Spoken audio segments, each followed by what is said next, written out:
Be honest with yourself. How many times have you said, "I'll start tomorrow"?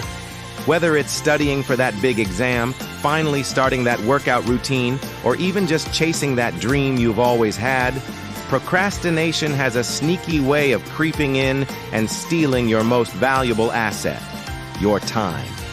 Today, we're going to dive deep into the psychology of procrastination. We'll explore why we delay things we know we should do. And most importantly, I'll give you the tools you need to break free from its grip. Here's the truth, and it might surprise you. Procrastination isn't about laziness. It's about psychology. It's a complex battle happening inside your brain between your present self and your future self. Once you understand what's really going on, you can learn how to outsmart it. Think about it. That student staring at a mountain of books, those gym clothes that haven't seen the light of day, that inbox overflowing with unread emails. These are not signs of a lazy person. They're signs of a human brain trying to protect itself from discomfort. And today, we're going to learn how to fight back. Welcome to the Psyche Corner, the place where we break down the fascinating secrets of the mind and human behavior to help you live a better, more intentional life. If you've ever found yourself in a losing battle with procrastination, trust me, this episode is for you. So, let's get into the nitty-gritty. What is actually happening in your brain when you procrastinate? It all comes down to a battle between two parts of you, your present self and your future self. Your present self is wired for immediate comfort and reward. It wants to feel good right now. So when faced with a task that feels difficult, boring, or intimidating, your brain's alarm bells go off. It screams, "Danger! Discomfort ahead! Let's watch another cat video instead!" Your future self, on the other hand, is the one who has to deal with the consequences. The one crying over a last-minute deadline, feeling disappointed about missed goals, and wondering where all the time went. Procrastination is what happens when your present self consistently wins that battle.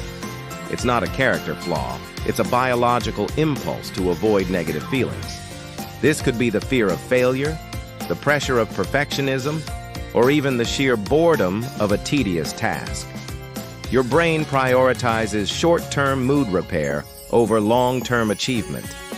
Understanding this is the first step to changing the pattern. Now let's talk about the common traps that keep us stuck in this cycle.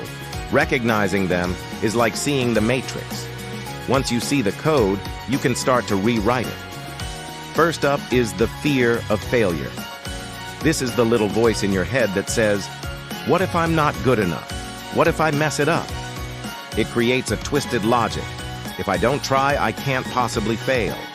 So, you don't start at all, protecting your ego but sacrificing your progress. Next, we have its evil twin, perfectionism. This is the trap that tells you it has to be absolutely perfect before I even begin.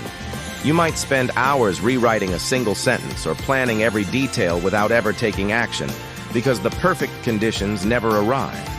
Then there's overwhelm. You look at a huge project and it feels like an unclimbable mountain. Your brain shuts down and says, "This is too big. I'll deal with it later when I have more energy." Of course, later rarely comes.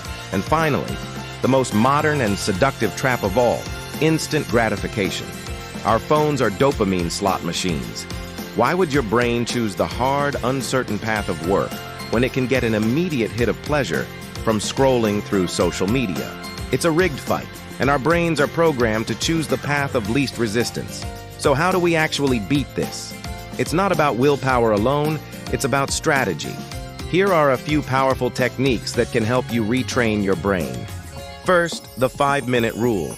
This is my absolute favorite. Commit to working on a task for just 5 minutes. That's it. Anyone can do anything for 5 minutes.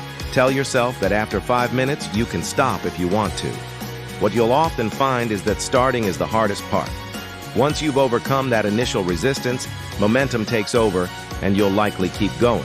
Second, break it down.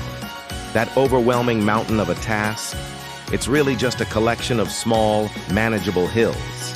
Break your project into tiny, bite-sized steps.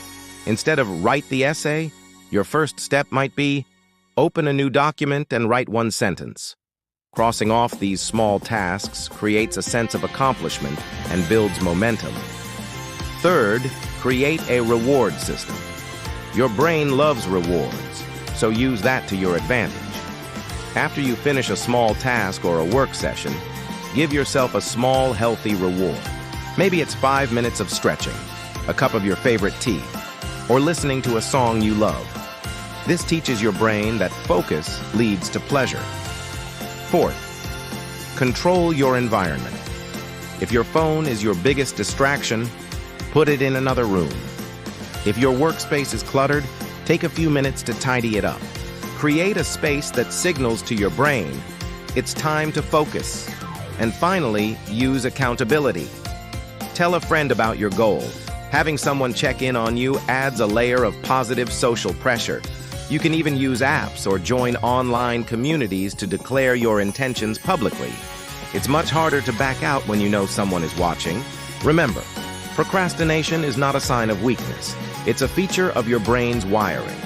But the beautiful thing is, you have the power to rewire it. Once you understand the psychological triggers, you can use these strategies to work with your brain, not against it. Every small step you take forward is a victory. Every time you choose the 5-minute rule over scrolling, you are strengthening your focus muscle. So, I want to challenge you. Start with just 5 minutes today. Don't wait for the perfect time, for motivation to strike like lightning, because that perfect time is a myth. The time to act is right now. If this video helped you see procrastination in a new light, do me a favor and hit that like button, and be sure to subscribe to Psyche Corner for more insights into the human mind. And now, for your first step. Drop a comment below and tell us the one thing you've been putting off. Let's create a community of action takers right here and hold each other accountable. Thank you for watching, and I'll see you in the next one.